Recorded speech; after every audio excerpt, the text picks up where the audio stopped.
Alors attention, cette vidéo a été tournée après avoir vu une quantité astronomique de conneries sur internet, donc il est possible que je rage un petit peu, notamment sur les gens qui comparent des boîtiers à 9000 € avec des boîtiers à 4000. Voilà. Bon visionnage.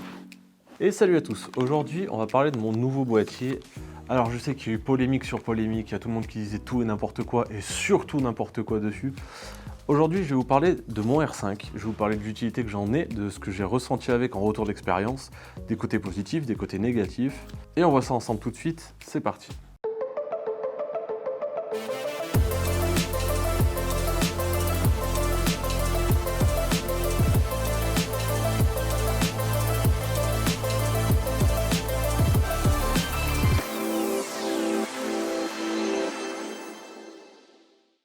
Alors déjà, on va balayer toutes les bêtises qu'on peut lire et entendre sur internet. Il y a quand même des mecs qui comparent le R5 à l'Alpha One. Le R5 il vaut 4500 € et l'Alpha 1 il vaut 7300 € les gars.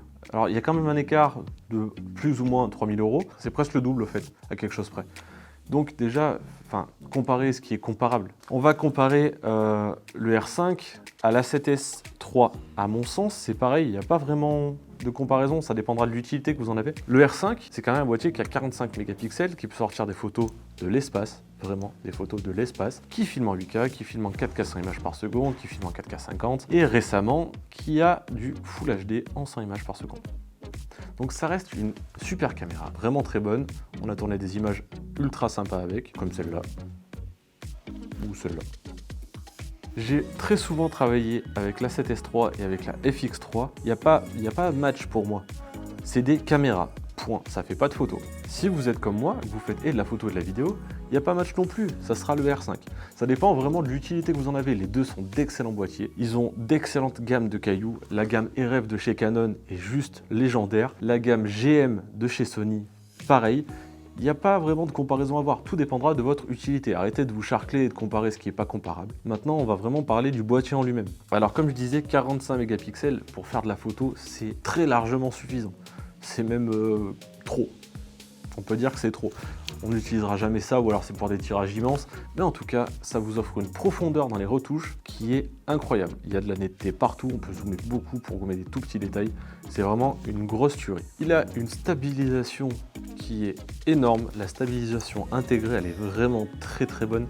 Ça permet en photo de descendre très bas dans le shutter sans avoir de flou de bouger. Et en vidéo, ça va vous permettre de travailler à main levée, d'avoir des images ultra dynamiques et quand même super stables. Moi, à la base, je viens du 6D et du 6D2 et quelque chose qui m'a changé la vie, c'est les ISO natifs qui sont vachement plus hauts. En photo, on est en ISO natif à 400 et en vidéo, on est en ISO natif à 800. Alors c'est sûr qu'en vidéo, on est loin des 12600 ISO natifs que nous propose la A7S ou la FX3, mais déjà en natif à 800, on commence déjà à être pas mal et à faire quand même pas mal de choses. Rapidement, on peut passer en vue aussi le compartiment mémoire.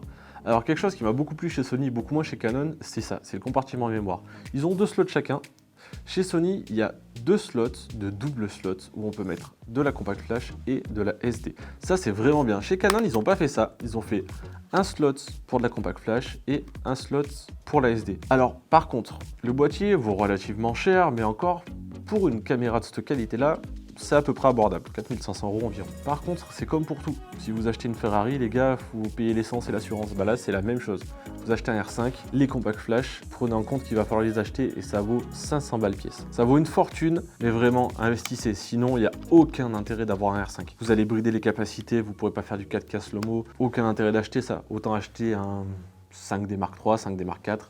Ça vous suffira amplement. Mais prenez en compte que vous allez payer ça 4500 €, que des compacts flash, il vous en faudra forcément 2. Moi, j'ai pris directement des 512, donc elles valent 500 € pièce, mais il en faut 2. S'il y en a une qui tombe en rade, il faut absolument qu'on ait la deuxième. Et je comptais pas spécialement brider mon boîtier. J'ai acheté ce boîtier pour faire de la 8K, j'ai acheté ce boîtier pour faire de la 4K slow motion, et donc j'ai acheté les cartes mémoire qui vont me permettre de le faire. Ça paraît bête comme ça, certains diront bah ouais c'est logique, mais d'autres vont pas forcément y penser au début, et au fait votre boîtier va pas vous coûter 4500 €, mais bien 5500 €. Faut bien en tenir compte. Allez, on descend, on passe au slot batterie, rien de nouveau, un slot pour des LPE6. Alors maintenant, c'est le nouveau format, c'est les LPE6N. Rien de nouveau par rapport à ce qui se faisait avant, ça vaut une centaine d'euros neuf. Et vous pouvez éventuellement mettre des batteries tiers. Si vous voulez savoir un petit peu plus sur les batteries natives et tiers, on a fait une vidéo juste là, si vous voulez jeter un œil. Autre accessoire qu'il va falloir acheter si vous comptez acheter des objectifs EF ou si vous avez déjà des objectifs EF, c'est la bague d'adaptation. Alors passé un temps,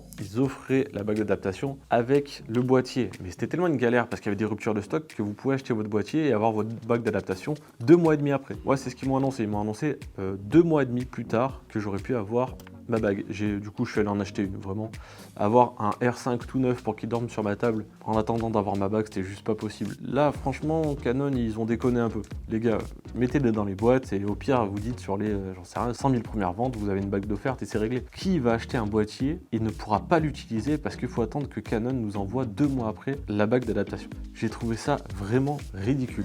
Canon, j'aime vraiment ce qu'ils font, mais là-dessus, j'ai trouvé ça incroyable. C'était une aberration.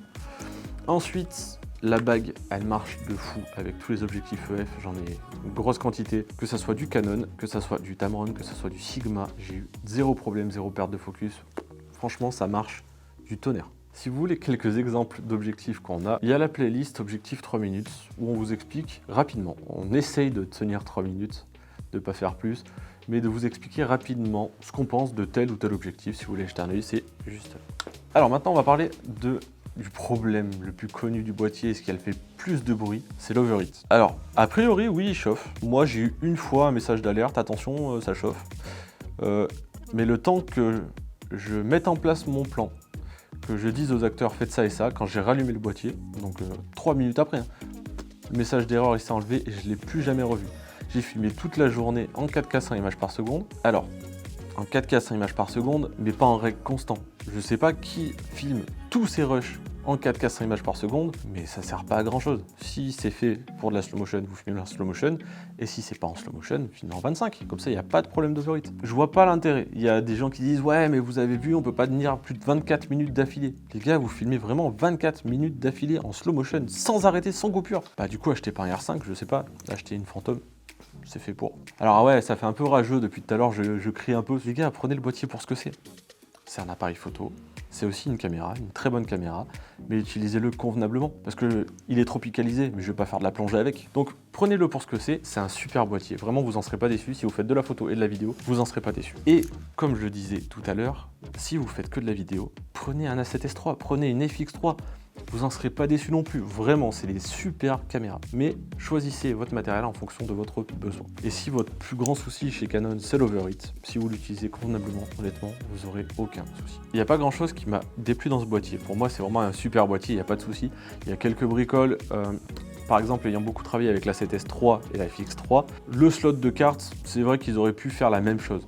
Un double slot compact flash et SD, ça aurait été vraiment top. Il y a un truc que je comprends pas, c'est aussi le port mini HDMI. Je crois que c'est un micro d'ailleurs. Enfin bref, c'est un petit HDMI, je sais pas pourquoi. Premier tournage que je fais avec, alors on l'avait utilisé pour tourner un live, pour tourner un webinaire. On branche l'HDMI et en fait c'était un câble long, c'était vraiment un câble super long et du coup c'était un peu lourd, c'était un peu épais. Et littéralement le câble s'est suicidé dans mon boîtier. Il s'est coupé en deux dans mon boîtier. Et en même temps la fiche elle est tellement petite, les câbles sont tellement lourds que je vois pas pourquoi ils ont mis un mini dedans. Pourquoi ils ont pas juste mis une fiche HDMI?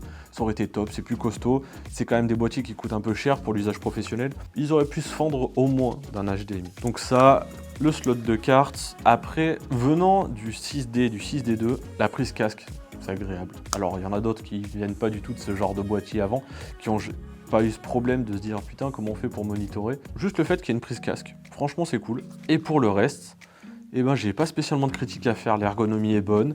Il y a le joystick au pouce. Alors, il y a des gens qui se plaignaient de la slide bar du R. Moi, pour moi, c'était pas le plus grand défaut. Le plus grand défaut du R, c'est qu'il avait juste pas la roulette. Mais le joystick, franchement, c'est cool. La roulette, c'est cool. Ah, il y a ça qui est vraiment énorme. C'est que quand on prend une photo, on peut faire la mise au point avec le pouce quand on a l'œil dans l'œilleton. C'est-à-dire qu'on va amener le boîtier vers son œil et avec son pouce, on va pouvoir choisir où on met son collimateur. Quand on lâche, si on le règle comme ça, moi je l'ai réglé comme ça, quand on lâche, la mise au point se fait automatiquement sur l'endroit que vous avez sélectionné. Franchement, c'est trop bien. On ne sort pas de son œil de l'œilleton, on est toujours focus, on est vachement plus réactif quand même avec son pouce qu'avec des clickers et c'est vraiment top. Franchement, c'était déjà sur le R, et qu'il est remis sur le R5, c'est vraiment top. Voilà. Voilà, super, génial. Alors voilà pour le tour du R5, vraiment quelques petits défauts, c'est pas quelque chose de dramatique. Si vraiment c'est un boîtier qui vous plaît, qui vous fait de l'œil depuis un moment et que vous vous demandez si l'overheat c'est aussi dramatique que ça, non, vraiment foncez, foncez, à moins que vous filmiez toute la journée en 4K 120, 12 heures par jour, dans ce cas-là, prenez pas ça. Mais si vous avez une utilisation modérée, où vous faites des clips d'1 minute ou 2 minutes en 4K, que vous replacez vos sujets et tout, et que vous refilmez derrière, il n'y a pas de problème. Allez-y, achetez-le, ça fait des super photos. L'autofocus est très bon, ça filme en 8K, ça filme en 4K 100 images par seconde. La couleur, c'est la couleur Canon, elle est très très bonne. Allez-y, franchement, foncez. Moi, je vous le recommande. N'hésitez pas à me dire si vous êtes d'accord ou pas d'accord avec moi en commentaire. Et moi, je vous dis à la prochaine. Ciao!